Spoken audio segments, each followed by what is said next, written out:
السلام كبرى تخطاتلتي خمي حديركم أب مقلة بستفزم ناي درون متقعتي أب لعلي سلام وين صبات منبر أبايتن خبير قدات كم زبصحة تقليص لهم بزعباتي أب منغو إثيوبيان إسرائيل نحيل زقير زلو ركبات زملكات أزراربي قدات يوم زلهم جوتي أب مسمر قيح بحرن باب إلمن بنزلو صدتاوي سقات مفتاح عالم لخاو حالتات إيدوم كأتو صوي علام ኢትዮጵያ ኣብ ዋሕዚ ኣባይ ተወሳኺ ሰለስተ ግድባት ንምህናፅ ዘውፅኦቶ ተልመሲዒቡ ግብፂ ኣካይዳ ትቕይር ከም ዘላ ተገሊጹ መምሕዳር ትራምፕ ካብ ኣሜሪካ ዝስጎጉ ስደተኛታት ናብ ላይቤርያ ንምልኣኽ ምስ መንግስቲ ሃገር ስምምዕነት ከም ዝገበረ ተፈሊጡ ናይዚኣቶም ካልኦት ዝርዝር ምዕባለታት ሒዝና ኣለና ክሳብ መወዳእታ ተኸታተሉና ኣብ ከተማ መቐለ ብድሮን ዝተፈጸመ መጥቃዕቲ ተዘርጊሑ ኣብ ዘሎ ተወሳኺ ዝርዝር ኣብ ልዕሊ ሰላማውያን ሰባት ከቢድ ጉድኣት ከም ዘወረደ ዝተገለጸ ኮይኑ እቲ መጥቃዕቲ ሃንደበታዊ ከም ዝነበረን ኣብ ልዕሊ መንበሪ ኣባይቲ እውን ከቢድን ቀሊልን ጉድኣት ከም ዘብጽሐ ተገሊጹ ማዕኸል ዜና ቢቢሲ ምስ ገለ ናይ ዓይኒ መሰኻኽር ገይሩ ኣብ ዘሎ ርክብ ናይ መንግስቲ ሰራሕተኛታት ዝኾነት ብረኽቲ ዘዮሃንስ ኣብ ዘውፅኦቶ መግለጺ ንሳ እቲ መጥቃዕቲ ክፍጸም ከሎ ኣብ ስራሕ እኳ እንተነበረት ድኻ ሕብረተሰብ እዩ ኣብዚ ዝነብር እዚ ዝበሃል ኣታው እውን የብሉን እዚ ሕብረተሰብ እዩ ተጎዲኡ ዘሎ ጉድኣት በፂሑ እውን ኣብ ሕክምና ዝተወሰደ እውን ኣሎ ክትብል ገሊጻ ካልእ ኣብቲ ከባቢ መጥቃዕቲ ክጋጥም ከሎ ምስ ደቃ ኣብ ውሽጢ ገዛ ዝነበረት ኣልማዝ ወልዱ ትበሃል ድማ ኣነ ኣብዚ ነይረ ጓሊ ድማ ኣብዚ ኮፍ ኢላ ነይራ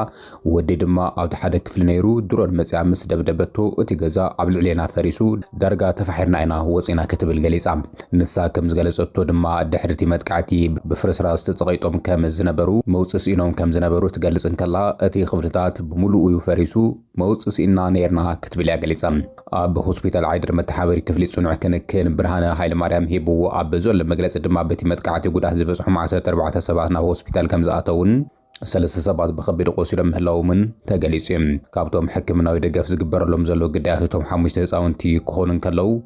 ናይ ሕክምና ረድኤት ድማ ናይ ሕክምና ክንክን ይግበረሎም ከም ዘሎ ዩቲ ሆስፒታል ገሊጹ ዘሎ ኣብ ጉዳይ ትግራይ ዝተፈላለዩ ትንተናታት ዝህብ ከምኡ ድማ ብቐረባ ዝከታተል ኣብ ኦስሎ ኖርዌይ ዩኒቨርሲቲ ኮሌጅ ዞባዊ ተመራማሪ ዝኾነ ሴቲል ትሮንቨል ንኣጃንስ ፍራንስ ፕሬስ ብዛዕባ እዚ ፍጻመ ሂቡ ኣብ ዘሎ ሓበሬታ እቲ ናይ ሰብ ኣልቦ ነፋሪት መጥቃዕቲ ንሲቪላውያን ዘይኮነስ ንላዕለወ ሰበስልጣናት ሕወሓት ዕላማ ዝገበረ ክኸውን ከም ዝኽእል ተዛሪቡ ዘሎ እቲ ተመራማሪ መግለፂኡ ቀፂሉ መንግስቲ ኣብ ልዕሊ ሕወሓት ከቢድ ስጉምቲ ክወስድ ድሉው ምዃኑ እዩ ዘርኢ ብምባል ነቲ መጥቃዕቲ ገሊጽዎሎም ቤት ጽሕፈት ርክባት ትግራይ ድሕርቲ ፍጻመ ኣብ ዘውፅኦ ዕላዊ መግለጺ ስርዓት ብልጽግና ተካይዶም ዝቐነየ ደብዳባት ድሮንን ኣየርን ብምቕጻል ሎም ረፋድ ኣብ መቐለ ናይ ድሮን ደብዳብ ኣካይዱ ኣሎ ድሕሪ ምባል ካብዚ ብምብጋስ መላእ ህዝብና ኣብ ዝነበሮም ኩሉ ዓይነት ምንቅስቓሳት ልዑል ጥንቃቐ ክገብር ነተሓሳስብ ኢሉሎም ከም ዝፍለጥ ኣብዚ እዋን ኣብ ትግራይ መንግስቲ ፌደራልን ሓያል ውጥረት ተፈጢሩ ዘሎ ኮይኑ እቲ ውጥረት ድማ ከምቲ ኣብ 2020 ዘጋጠመ ናብ ምሉእ ኩናት የምርሕ ከይህሉ ስጋታት ሓዲሩ ዘሎ ኢትዮጵያን እስራኤልን ዝምድናን ንሓይላ ይመጻ ከም ዘለዋ ተገሊጹሎም እዚ ዝተገለጸ ኣምባሳደር ኢትዮጵያ ኣብ እስራኤል ተስፋይ ይታየ አንተነ ምስ ማእኸላት ዜና እስራኤል ኣብ ዘካየዱ ቃለ መሕተት እዩ ኣብቲ ምስ ማእኸላት ዜና እስራኤል ገይርዎ ዘሎ ቃለ መሕተት ኣብ መንጎ እስራኤልን ኢትዮጵያን ዘሎ ዝምድና ንሓይለን ንዓብየን ይመጽእ ከም ዘሎ ብምሕባር ኣብ መንጎ ክልተን ሃገራት ድማ ራብዓይ ዙር ዝበጽሕ ፖለቲካዊ ምክክር ከም ዝግበርን ከምኡ ድማ ኣብ መንጎ ክልተን ሃገራት ዘሎ ኣብ ንግዲ ወፍሪ ቱሪዝም ቴክኖሎጂ ምልውዋጥ ዞባዊ ጸጥታን ዘሎ ምትሕባር ዝርርብ ከም ዝተኻየደ ገሊጹ ዘሎ እቲ ኣምባሳደር ኣብቲ ቃለ መሕተት ሰፊሕ ጉዳይ ዘዳሰሰ ኮይኑ ኢትዮጵያ ምስ አልሸባብ ኣብ ሶማልያ ትገብሮ ዘላ ውግእ ከምኡ ድማ ኣብ ሶማልያ ንኽልተ ዓሰርተ ዓመት ዝኣክል ሰራዊታ ከም ዘዋፈረት ክገልጽ እንከሎ ምስ ሕብረት ኣፍሪካ ኣሜሪካን ሕብረት ኣውሮፓን ጉራብቲ ሃገራትን ሓቢሮም ከም ዝሰርሑ ድማ ከምኡ ድማ ምስ እስራኤል ስርልያዊ ሓበሬታ ኣብ ምልውዋጥ ወታደራዊ ምትሕብባር ኣብ ምግባርን እቲ ገበነኛ ጉጅለ ሽብር ኣብ ዞባ ቀርኒ ኣፍሪካን ክንዩን ከይስፋሕፋሕ ኢትዮጵያ ከም ትድግፍ ገሊጹ ዘሎ እዚ ኣምባሳደር እውን እቲ ዝተፈላለዩ ሰበስልጣናት ኢትዮጵያ ብተደጋጋሚ ምስ ናይ ወጻኢ ማዕኸላት ዜና ኣብ ዘካየድዎ ዘተ ንኤርትራ ኢትዮጵያ ኣብ ወጥሪ የእትዩ ዘሎ ጉዳይ ቀይሕ ባሕሪ ዘለዓለ ኮይኑ ንኢትዮጵያ ከዓ ኣብ ዓለም ዝበዝሕ ህዝቢ ዘለዋ ብመሬት ዝተኸበበት ባሕሪ ኣልቦ ሃገር እያ ድሕሪ ምባል ኣብዚ እዋን እዚ ካብ 9 ክሳብ 95 ሚእታዊት ናይ ወጻኢ ንግዲ ብወደብ ጅቡቲ ከይድ እኳ እንተሃለወ ኣማራጺ ንምርካብ ግና ሃገሩ ኣብ ናይ ሶማሊላንድ ወደብ በርበራ 19 ሚእታዊት ከም ዘለዋን በጀካ እዚ ድማ ብወገን ኬንያ ብወደብ ላሙን ናብ ፖርት ሱዳን ከምኡ ድማ ብናይ ኤርትራ ወደባት ሃገሩ ናይ ምጥቃም ባህጊ ከም ዘለዋ ገሊጹሎም ብዛዕባ ሶማሊላንድን ኣመልኪቱ ድማ ኢትዮጵያ ኣብዚ እዋን ኣብ ክንዲ ምስ ሓዲ ወገን ትሕዝ ኣህጉራዊ ሕጊ ክተኽብርን ዞባዊ መረጋጽ መሪጽ ኣላ ድሕሪ ምባል እቲ ጉዳይ ንኽንፈትሖ ዝተሓላለኸ እዩ ክብል ገሊጹ እዩ። ኣብ ናይ ወፃኢ ርክባት ድማ ኢትዮጵያ ሚዛናዊ ዝኾነ ርክባት ዘለዋ ናይ ወፃኢ ፖሊሲ ከም እትኽተል ብዛዕባ ኣፍ ደገ ባሕሪ ናይ ወደብ ኣማራፅታት ንምርካብ ኣብ መርጋ ቀይሕ ባሕርን ወሽመጥ ዓደንን ተራ ንኸለዋ ከምኡውን ዕላማታት ንምውቃዕ ምስ ዝኾነ ሃገር ንምትሕባር መፅባዓ ክፉት ምዃኑ ድሕሪ ምግላጽ ኣብ ኸንዲ ኣብ ወታደራዊ መዳይ ምስ ሓደ ወገን እትውግን ሃገራዊ ረብሓታት ከም እትቐድም ገሊጹ እዩ። እቲ ኣምባሳደር ከምቲ ብዙሓት ሰበስልጣናት እታ ሃገር ዝደፍእሉ ዘለዉ ጉዳይ ቀይሕ ባሕሪ ወደብ ኢትዮጵያ ረብሓያ ተናዲ ዘላ ኢሉ ክገልጽ እንከሎ ምስ ጎረቤት ሃገር ኮነ ዞባዊ መንግስታት ድማ ኢትዮጵያ ኣፍ ደገ ባሕሪ ንምርካብ ትሰርሕ ከም ዘላ እዩ ገሊጹ ዘሎ። ምስቲ ዕጡቕ ጉጅለ ሑቲ ኣብ ቀይሕ ባሕሪ ብፍላይ ድማ ኣብ ባብኤል መንደብ ኣውሪድዎ ዘሎ ፀጥታዊ ስጋኣት ብዝተሓሓዘ ጉዳይ ባብኤል መንደብ ክሳብ ዝገደደ ክንጽበ የብልናን ብምባል ጅቡቲ ኣጠንቂቐላ። እዚ መጠንቀቕታ ዝወፅእ ዘሎ ሚኒስትር ቁጠባን ፋይናንስን ጅቡቲ ኤልያስ ሙሳ ኣብ ኣዲስ ፎርቹን ትበሃል ማዕኸል ዜና ብዛዕባ እቲ ኣብ ባብኤል መንደብ ኣጋጢሙ ዘሎ ፀጥታዊ ወጥሪ ኣመልኪቱ ኣብ ዘርግሑ ጽሑፍ እዮም። ንሱ ኣብ ባብኤል መንደብ ኣብ ልዕሊ መራኽብ ዝግበር ዘሎ መጥቃዕቲ ከምኡ ድማ ሰላማውያን መራኽብ ብስንኪ ኣብ ልዕሊ መራኽብ ዝግበር መጥቃዕታት ዘጋጥም ዘሎ ከባቢያዊ ሓደጋ ነቲ መተሓላለፊያ ብከቢድ ሓደጋ ኣውሪድዎ ከም ዘሎ ድሕሪ ምግላጽ ወታደራዊ ፍታሕ ጥራሕ ዘይኮነስ ነባሪ ፖለቲካውን ፀጥታውን መርሓ መንገዲ ዘለዎ ፍታሕ ክርከበሉ ኣለዎ ብምባል ብጀካ እተን ቀይሕ ባሕሪ ዝዳውባ ሃገራት ዓለም ለኻውያን ርእሰ ሓያላት ከምኡ ድማ ጽልዋ ዘለዎን ኸንዩ ጂኦግራፊ ቅርበት ናይቲ መስመር ዝኸይድ ዘለዋ ሃገራት ኢደን ካሕውሳ እዩ ጻዊት ኣቕሪቡ ዘሎ። ከም ዝፍለጥ ንጉዳይ ቀይሕ ባሕሪ ብዝምልከት ከም ኤርትራን ግብፅን ዝኣመሰላ ምስቲ ባሕሪ ዝዳወባ ሃገራት ጉዳይ ቀይሕ ባሕሪ ምስቲ ባሕሪ ዘዳወባ ሃገራት ኢደን ክእትዋ የብለንን ዝብል መርገፂ ዘለዎን ኮይኑ እዚ ናይ ጅቡቲ ሚኒስትር ቁጠባን ፋይናንስን ግና ንጉዳይ መተሓላለፊ ባብኤል መንደብ ንምፍታሕ ክንዩ ሃገራት ቀይሕ ባሕሪ ርእሰ ሓያላት ሃገራት ከምኡውን ጽልዋ ዘለዎን ኣብቲ ከባቢ ብጂኦግራፊ ዝረሓቐ ሃገራት እውን ኢደን ክእትዋ እዩ ጻውዒት ተቐሪቡ ዘሎ። አልጀዚራ ኣብፅዎ ኣብ ዘሎ ሓድሽ ትንተና ከም ዘርእዮ ኢትዮጵያ ኣብ ውሕዚ ኣባይ ተወሳኺ 3 ግድባት ንምህናፅ ዘውፅኦቶ ትልሚ ስዒቡ መንግስቲ ግብፂ ካብ ዓብይ ግድብ ህዳሴ ትምህርቲ ብምውሳድ ኣካይዱ ናብ ዲፕሎማስያዊ ፀጥታዊ ምስ ሱዳን ናብ ምስራሕ ኣንፈቱ ቀይሩ ከም ዘሎ ተገሊጹ። ካይሮ ህንፀታት ሙሉእ ብምሉእ ንምቁራፅ ካብ እትገብሮ ፃዕሪ ብተወሳኺ ሕዚ ኣብ ኣተሓዛማይ እቶም ግድባት ጽልዋ ንምፍጣር ትሰርሕ ከም ዘላ ዝተገለጸ።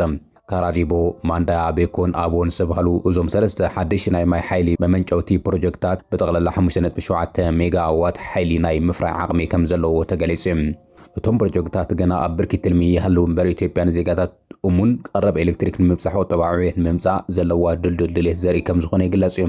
ኣብ ኣሜሪካ ዩኒቨርሲቲ ኬተሪንግ ፕሮፌሰር ዝኾነ ህዝቅኤል ቅቢሳ ጽልዋ እዞም ግድባት ኣብ መጠንን ዕላማን እቶም ግድባት ዝምርኮስ ምዃኑ በመጥቃስ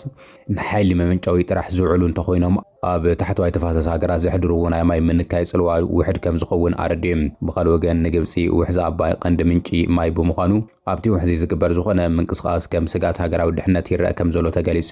ቀንዲ ስጋት ግብፂ ኢትዮጵያ ኤሌክትሪክ ምፍራያ ዘይኮነስ ብፍላይ ኣብ እዋን ድርቂ ኣተሓዛ ኣገባብ ምልቃቕ ማይ እዩ።